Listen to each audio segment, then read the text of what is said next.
Chag Sameach, buenas noches a todos. Estamos ahorita en esta noche, vamos a hacer el estudio de Hag HaShavuot. Lamentablemente este año no podemos reunirnos como todos los años en el Beta Knesset y juntos desvelarnos toda la noche y estudiar lo que acostumbramos a estudiar, los 613 preceptos, la lectura que se lee. Sin embargo, no por eso vamos a dejar de prepararnos para esta festividad, para este Hag tan importante que es Hag HaShavuot.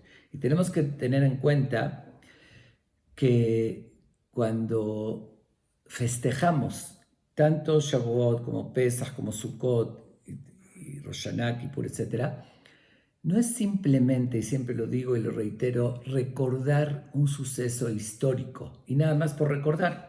Porque la verdad, si sería solamente por recordar, diríamos, bueno, ¿qué relevancia tiene? Ya lo tengo presente, me acuerdo que existió, no va a cambiar nada que yo ahorita lo recuerde o no lo recuerde.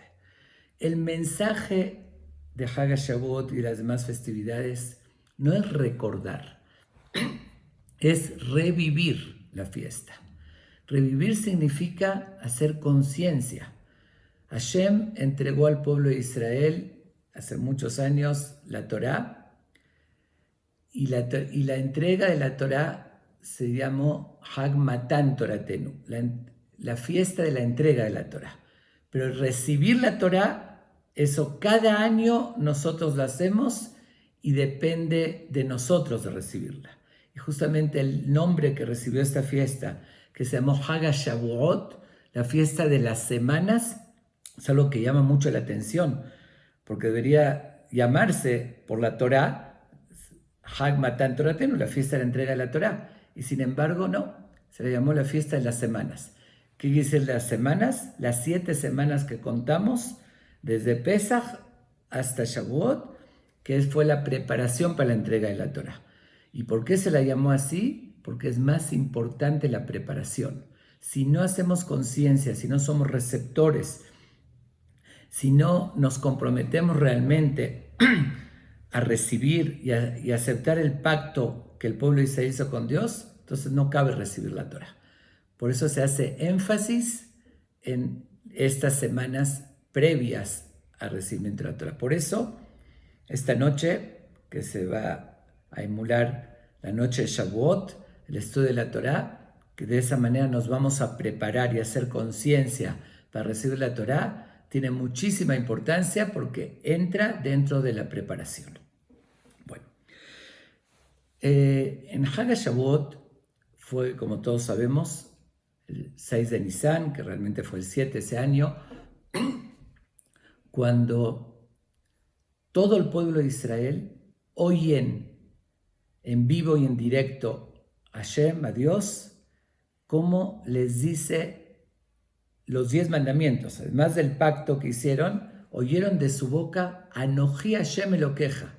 Les habló en primera persona. Yo soy Dios, tu Dios, que se le está hablando a cada uno del pueblo de Israel. Lo yeleja y lo imagerim, no tendrás otros dioses, etc.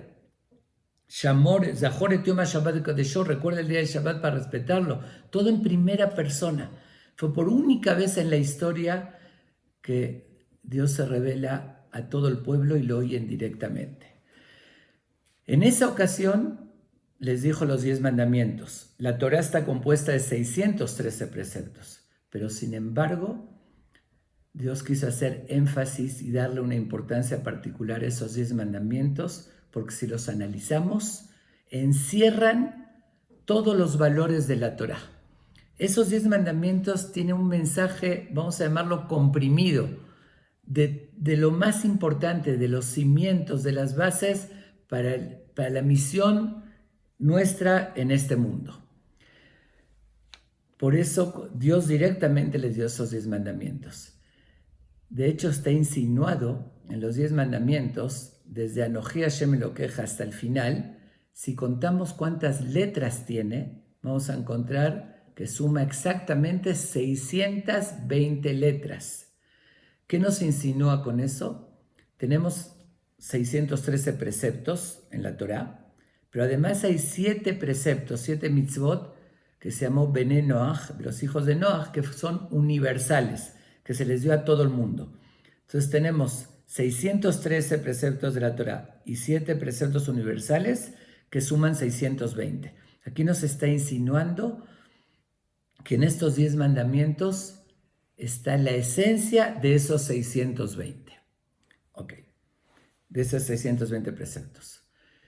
Pero muchos podrían decir, ok, ya el mundo evolucionó en la vida moderna y los parámetros de los valores cambiaron, ya no es tan vigente como era antes. Antes había idolatría, sacrificios a ídolos, antes era necesario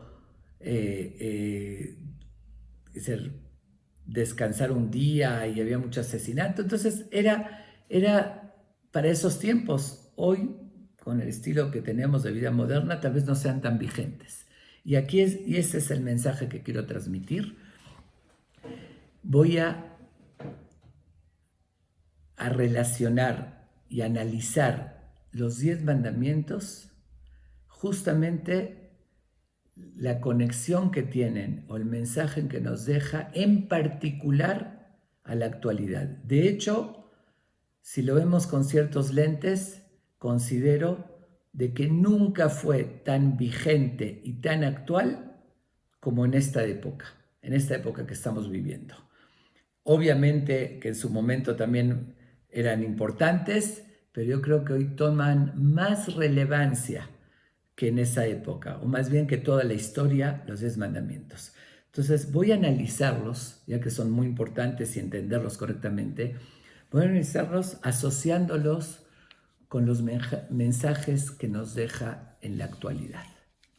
Y voy a comenzar con el primero. El primer mandamiento es Anoji Hashem Elokeja, Asher Hoseticha Me'etz Misraim. Yo soy el Señor, tu Dios, que te saqué de Egipto. Bien, primero tenemos que entender por qué ese es un mandamiento. Cuando decimos 10 mandamientos, son 10 mitzvot, 10 ordenanzas. ¿Qué mandamiento es afirmar que yo soy tu Dios? Es una afirmación, no es un mandamiento. Sin embargo, creo que esto encierra una filosofía tan lógica y racional que tenemos que tenerla bien clara. La verdad es que cuestionarse si existe un creador o no existe un creador es un cuestionamiento que no tiene la menor base. Y podría decir, no quiero ofender a nadie, pero hasta ridícula. ¿Por qué? De la misma manera que nadie se cuestionaría cuando observa un edificio, nadie se cuestionaría si hay alguien que lo hizo o no. La única pregunta, lo que se preguntaría, ¿quién lo hizo?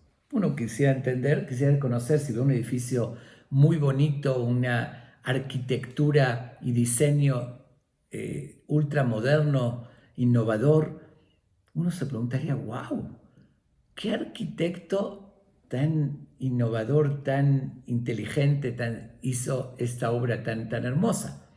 Entonces esa es la única duda que cabería tener. Y llega alguien y le va a contestar, mira, fulano de tal fue el ingeniero, el arquitecto que hizo esta obra.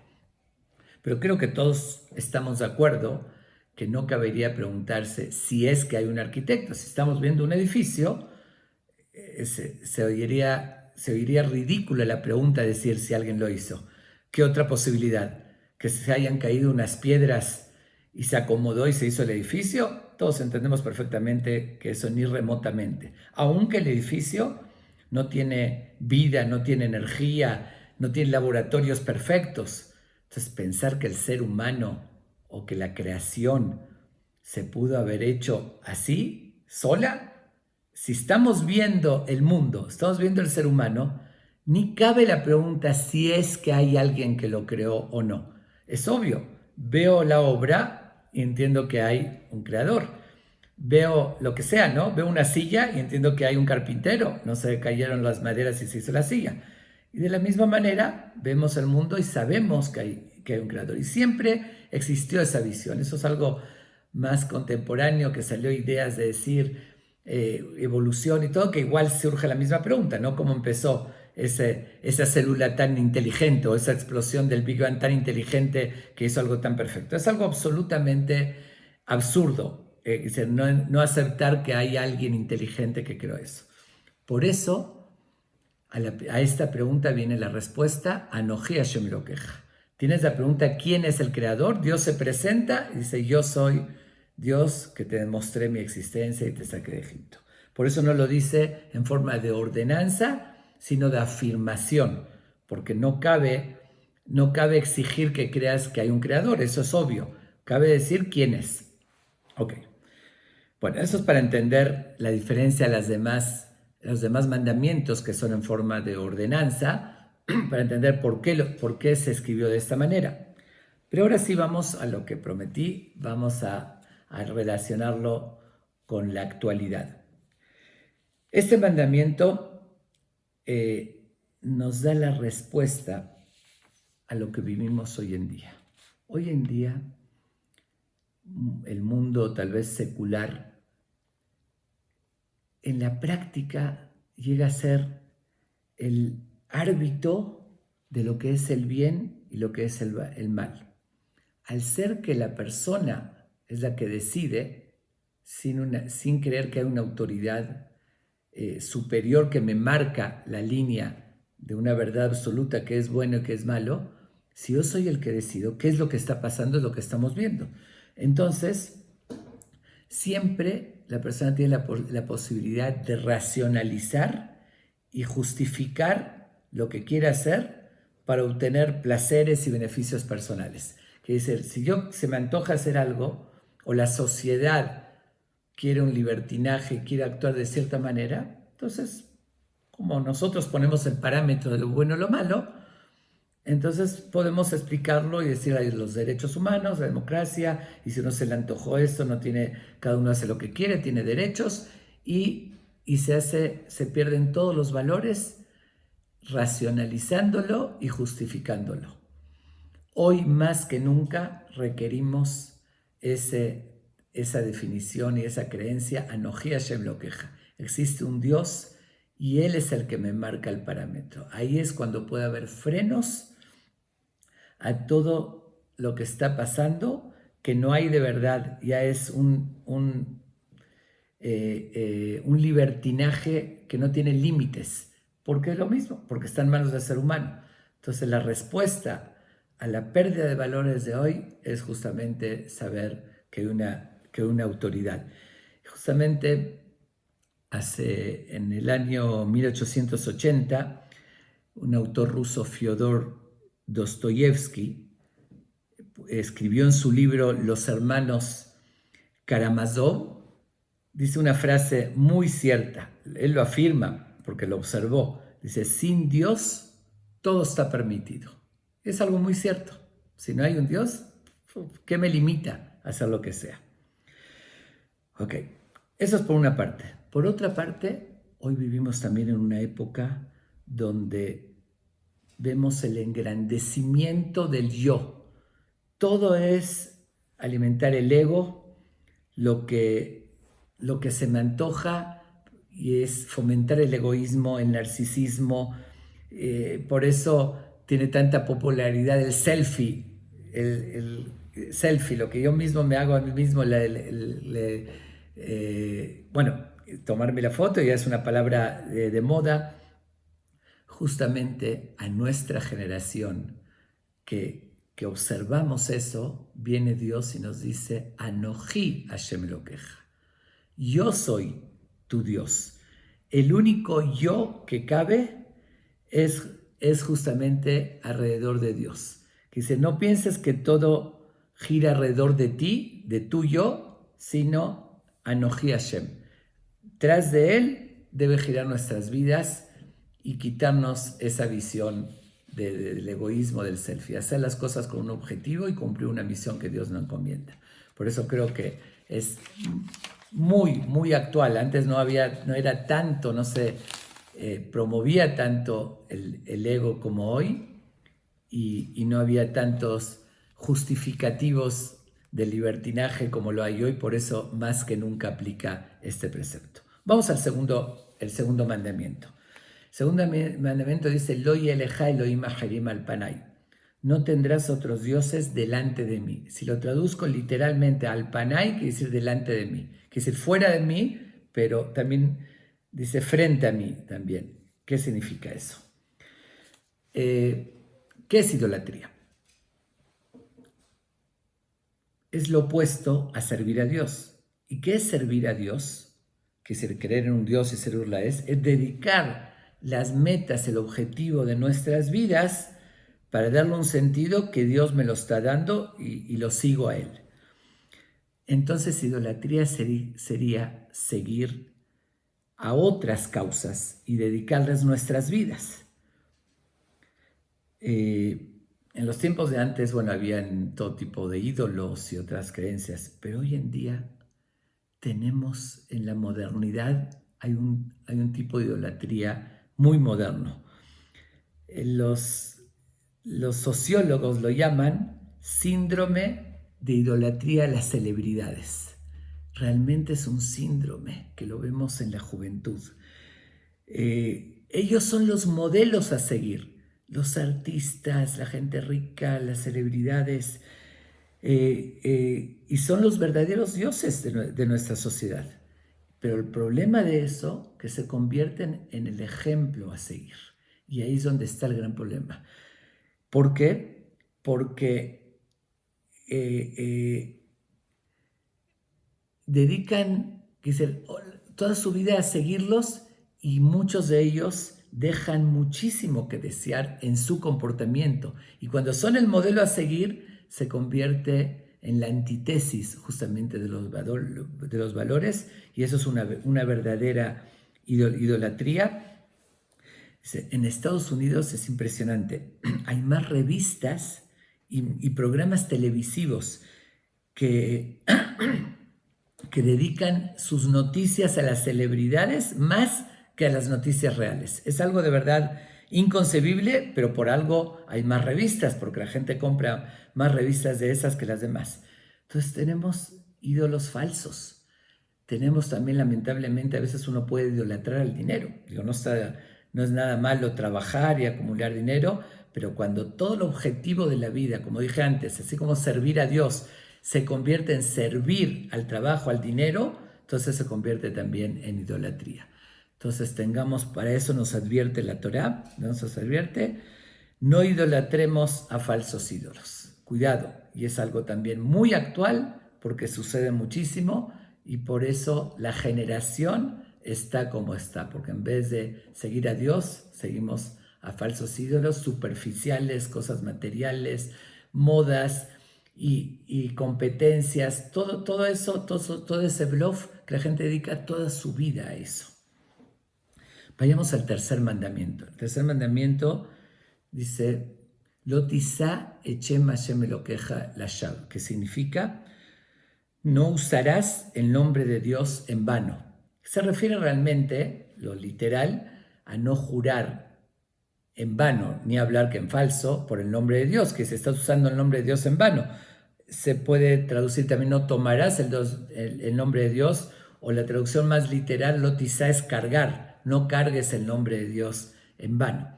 Pero ¿por qué lo dice con esos términos y no lo dice directamente? No jures el nombre de Dios en vano, lo tishabá, que sería en hebreo, porque nos viene a dar otro mensaje muy importante y muy actual también, el otro mensaje.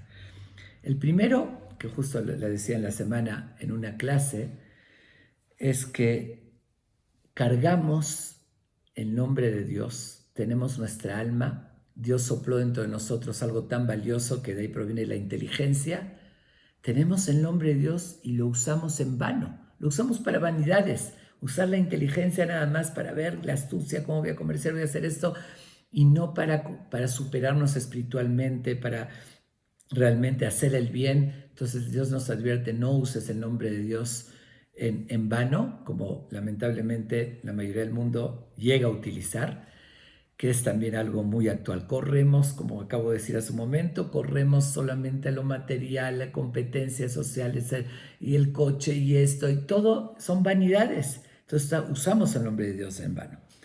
Por otra parte, algo también que es muy actual y lo vimos en estas generaciones, que lamentablemente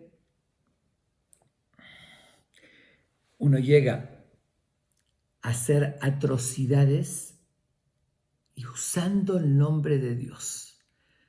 ¿Qué sucede? Lo que vemos con el terrorismo, que llegan a mutilar gente, hombres, mujeres, niños, sin piedad, sin piedad.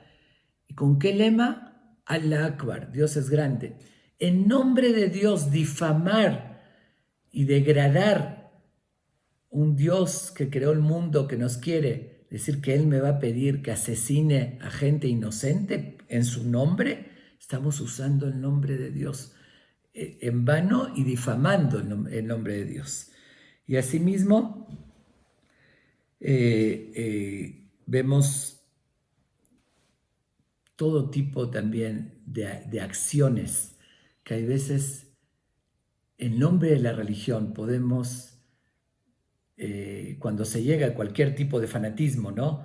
De humillar a otros, de dividirnos, de atacar, y hay veces nos engañamos y decimos que es en nombre de Dios. Dios nos advierte, acuérdate lo que te estoy pidiendo. Amarás a tu prójimo como a ti mismo. Te pido que tengas valores, que seas misericordioso como yo, que ayudes a los demás y no ataques, humilles y asesines en mi nombre.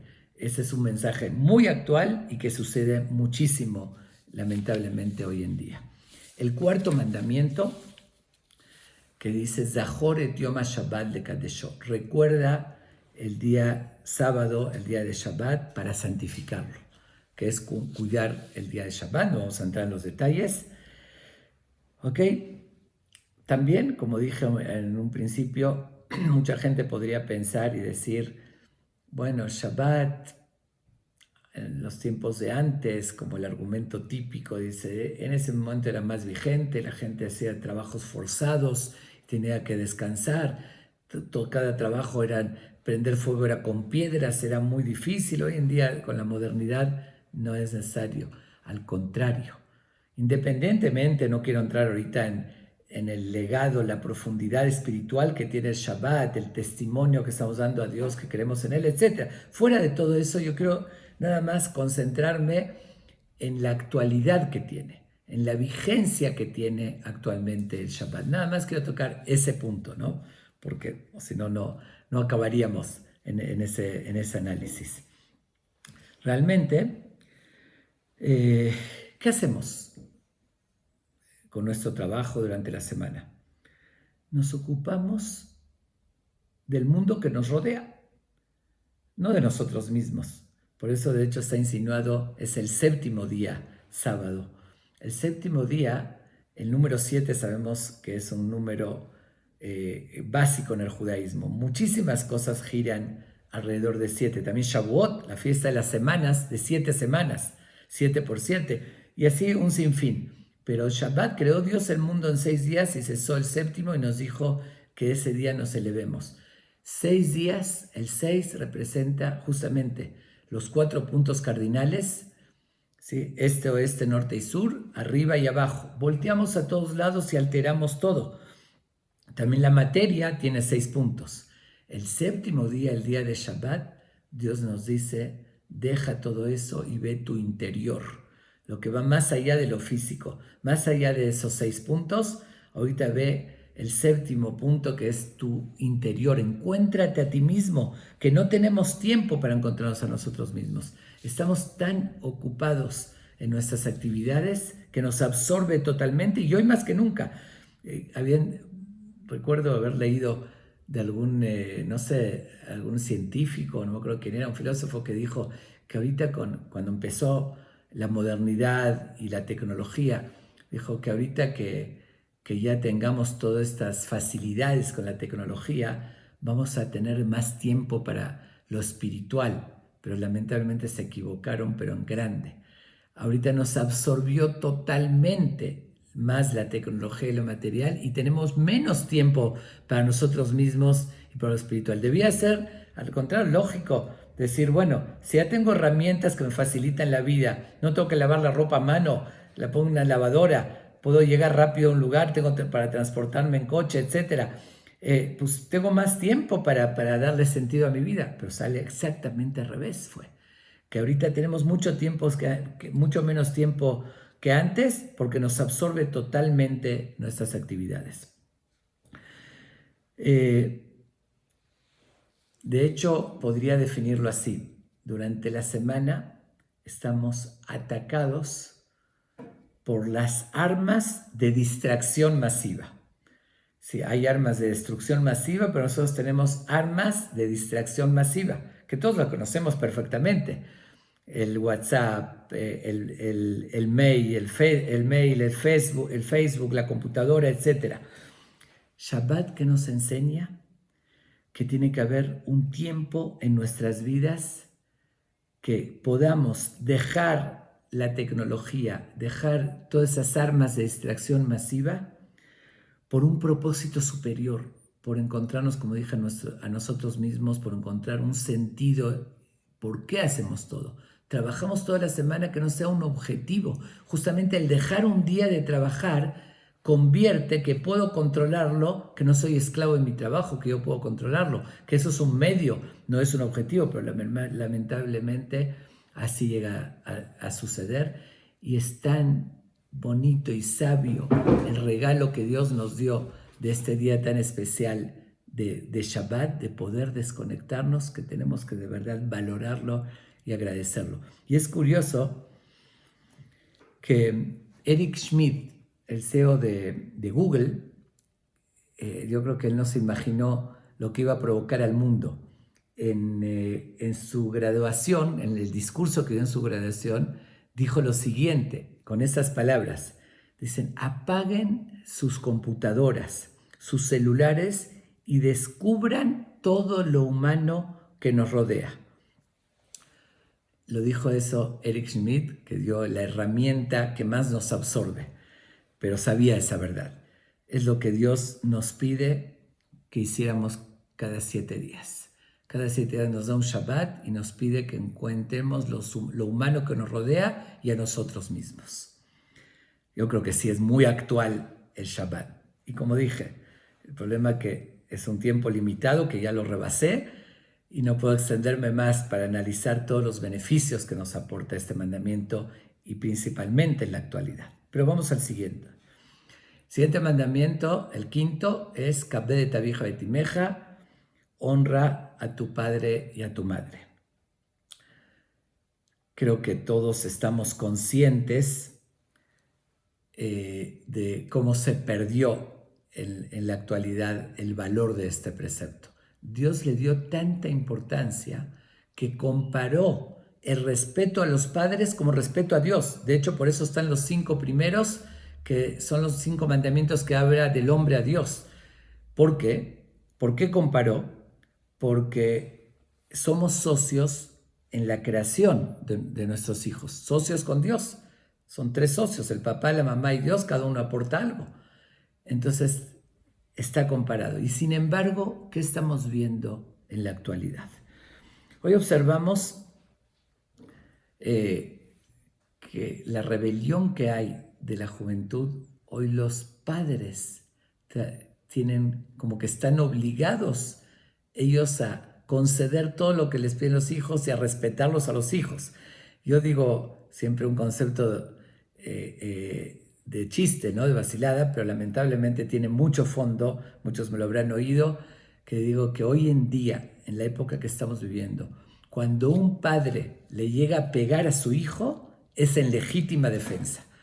Suena muy fuerte, pero casi es la verdad en la que vivimos. Y es una tristeza y una pena no hacer esa conciencia de la importancia, lo que le debemos a nuestros padres, lo que representa este precepto tan valioso y, como dije, más que nunca en la actualidad.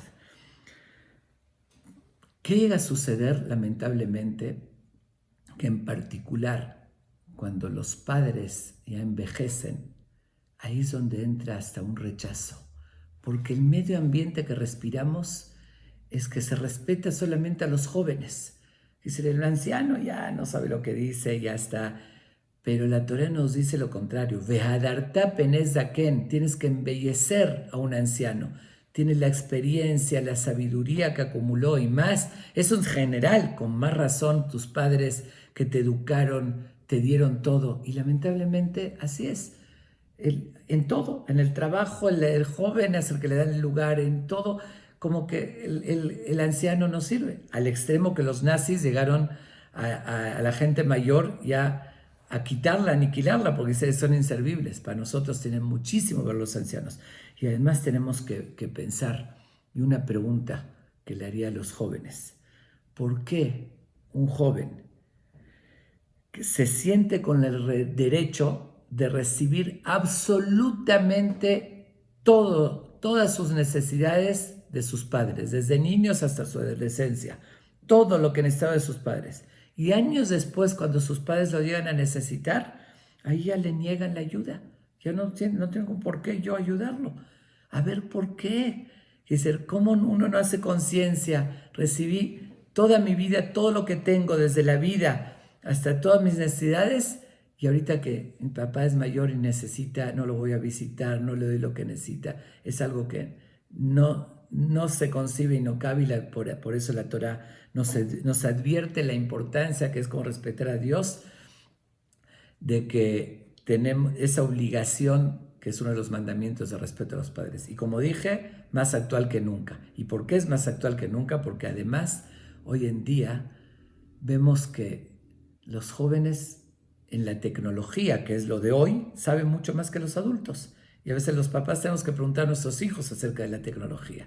Pero no nos equivoquemos. Ahí es donde está el gran error.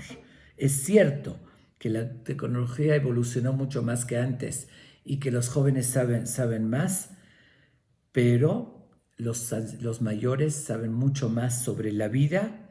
Ellos son los que los educaron, y los jóvenes podrán saber más de tecnología, pero no de valores. Hagamos caso a nuestros mayores, a nuestros padres, que tienen mucho más experiencia y ellos conocen mucho más de los verdaderos valores. Pasemos al siguiente mandamiento, que es el sexto, que nos dice lo tirzah, no asesinarás. No hay que confundir de mal traducirlo, decir no matarás. No es no matarás, no asesinarás. Matar, a veces uno en defensa propia podría llegar, y sería válido totalmente, pero asesinar es obviamente de una forma que no amerita y es injusta. La prohibición es terminante. Nosotros acabamos de ver en el siglo pasado, en el siglo XX, cómo se utilizó ese concepto por los nazis, que sí, cuando hay según ellos un justificativo de matar, purificar la raza, a los inferiores hay que asesinarlos. La Torá nos dice terminante el no asesinar. Hoy en día también es el lema de los terroristas, que asesinan, como dije antes, hombres, mujeres y niños, y dice el fin justifica los medios. La Torá dice de ninguna manera, no cabe ni por diferencias religiosas como estamos viendo en este siglo, ni ningún tipo de justificativo por haber asesinato. Ahora tenemos que entender también que no asesinar incluye también ser cómplices. Vemos tantas atrocidades, vemos injusticias, vemos a terroristas, y si uno puede evitarlo y no hace nada, es ser cómplice también de asesinato. Cuidado de no ser pasivos con eso. Y por otra parte, tiene hoy en día también muchas implicaciones el no asesinar. Es sabido el concepto que el avergonzar a alguien es prácticamente, tiene la gravedad como asesinarlo. Es algo de lo peor. Y hoy en día podemos no nada más avergonzar, acabar con alguien. En los medios de comunicación, Facebook y otros medios, que uno puede poner algo negativo sobre el otro, que es como asesinarlo, como lo acabó. Cuidémonos que con la modernidad hay muchas maneras de asesinar, que no es la evidente, ¿no? De agarrar una pistola y dispararlo, un cuchillo y clavárselo. Hay muchas otras formas y tengamos muy presente este precepto porque nos concierne a nosotros de una forma cotidiana. El siguiente mandamiento es el séptimo, que dice: no cometerás adulterio. Bueno, yo creo que está de más que hable de la actualidad que tiene este mandamiento. Yo creo que en el mundo occidental contemporáneo cambiaron este mandamiento por el libertinaje y la inmoralidad. Es decir, se cambió, ya deja de lado eso, ya se promueve el libertinaje y la inmoralidad en todos los medios de comunicación. Es alarmante lo que a veces en películas y demás que no se contempla de cómo se está mal educando, los mensajes que se da, el sexo fácil, la infidelidad, como si nada, como aceptado y demás, que así se educan los niños. Es algo de verdad alarmante. Bueno, lo actual, que es este precepto, como dije, no tengo que ni recalcarlo. Pero entendamos que eso es con un inmenso costo de destruir hogares. Es decir, esa inmoralidad, ese libertinaje está destruyendo hogares, se está perdiendo los valores familiares, la verdadera felicidad, lo que es un matrimonio auténtico como era antes, santificar el matrimonio, el mal ejemplo que se está dando a los hijos, que se de todo. Este mandamiento justamente nos enseña que lograr la felicidad real en un matrimonio tiene que ser a través de fidelidad. Se requiere un compromiso para siempre y eso es lo que mantiene la santidad del matrimonio, que nos indica este séptimo precepto. El octavo precepto, que es no robarás, lamentablemente también es algo muy, pero muy actual, en formas un poquito tal vez diferentes obviamente existe lo evidente, directamente robar, pero también tenemos que saber que hay muchas maneras de robar. Hoy se modernizó el concepto, hoy hay, términos de ser astuto en el comercio, que son las reglas de comercio, como siempre lo digo, el que no tranza no avanza, y ese tipo, o algo hasta más legal, una quiebra. ¿Es legal? Presento los papeles legal. Y a veces, ¿a cuánta gente te llevaste el dinero de cuánta gente que ahí lo guardaste? Sí, presentaste quiebra legal, pero le robaste a muchísima gente. Cuidado con eso. Pero son formas más modernas. O simplemente puede ser robar no solamente dinero o algo, un objeto del otro, una propiedad. Puede ser robar hasta tiempo, que es muy común. Empleados que llegan tarde al trabajo o salen temprano, que eso es también robar, o tomarse injustificadamente días libres argumentando enfermedad, o no concentrarse en lo que hacen, por eso les sale mal. Todo eso son formas de robar. O atrasarse de hacer un pago, uno debe un dinero o tiene que pagar y mientras lo tienen intereses usándolo, eso también es robar. Hay que cuidarse muchísimo. Son formas más modernas, pero es muy actual eso también. Por otra parte, seguimos en el noveno mandamiento, que es: no darás falso testimonio. No darás falso testimonio, diríamos, bueno, eso se refiere a un tribunal cuando presentamos un falso testimonio, pero no solamente en eso. Lo hacemos constantemente y hoy más que nunca. Los medios de comunicación que todo el tiempo transmiten chismes, informaciones, sin investigarlas, sin fundamentar como debe ser, son falsos testimonios que, como dije antes, se puede asesinar de esa manera. Se puede acabar a alguien con eso. Tenemos que saber que las palabras destruyen reputaciones, familias, economías, que se le hacen daños al otro. Hoy en día el objetivo de la prensa y en muchos es la cultura del chisme como el principal objetivo y en muchos casos distorsionando y falsificando las noticias, violando flagrantemente este mandamiento que es no darás falso testimonio. Basta realmente con ver cómo los medios de comunicación cubren las noticias relacionadas con Israel. Es impresionante, de verdad es algo que cuando yo lo veo, desde ejemplos sencillos, ¿sí? Cuando hay un acto terrorista que asesinan palestinos o demás, Hamas, otros, a niños, mujeres, hombres inocentes, civiles, ¿cómo usa la prensa el término mataron?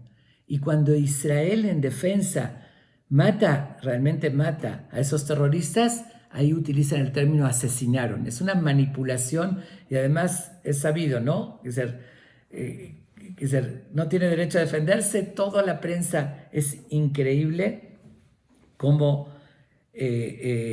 hasta qué punto la verdad se ha vuelto víctima de los prejuicios y antisemitismo, entre otras víctimas, ¿no? De intereses y políticas y manipular la información. Eso es, no darás falso testimonio, y que es algo muy actual. Y por último, yo creo que es lo más actual de todo, es el 10º mandamiento, que es el Lo Tahmod, no codiciarás lo que tiene el otro. Hoy en día hay una industria multimillonaria cuyo objetivo único es lograr hacernos sentir codicia, porque así venden. Y si eres despertar que necesitas esto y necesitas lo otro. Y a eso se lo llama publicidad, obviamente, a esa industria. Ahora, si el deseo que uno tiene, una codicia, un deseo, está basado en una necesidad, entonces es real. Cuando se logra dar satisfacer esa necesidad, entonces uno se va a sentir bien. Pero si el deseo es simplemente tener lo que los demás tienen, por envidiar y por codiciar, entonces no existe poder satisfacer eso. Nos llevaría a tener cada vez más una insatisfacción más grande, porque nunca vamos a poder llenar. Y siempre va a haber alguien que tenga algo inalcanzable para nosotros. Por eso la codicia consume a quien la tiene. En este mundo hay lo suficiente para satisfacer las necesidades de todo ser humano, pero no hay lo suficiente para satisfacer la codicia de todos los seres humanos. La felicidad no viene de lo que tenemos, sino de quiénes somos. Sabiendo que nuestras vidas tienen un significado real y dedicarlo a eso es lo que nos puede dar la felicidad. No buscar lo que no tenemos o lo que nos falta porque el otro lo tiene. Bueno, quiero terminar, que yo creo que queda muy claro que son muy actuales, y analicemos y tengámoslos todos los días presentes, este legado que nos deja esta fiesta de Shavuot, estos 10 mandamientos. Dice el Midrash que justamente es una de las razones por la que Dios nos dio 10 dedos, para que lo veamos todo el tiempo y recordemos esos 10 mandamientos tan valiosos que encierran todos los valores de la vida, y que hoy, si lo tenemos presente, vamos a vivir de otra manera, con otra calidad y con mucho mejores valores. Hag Sameach a todos, y ojalá que se asimile este mensaje y se aplique, que la gente realmente viva acorde a los valores de estos mandamientos. Muchas gracias.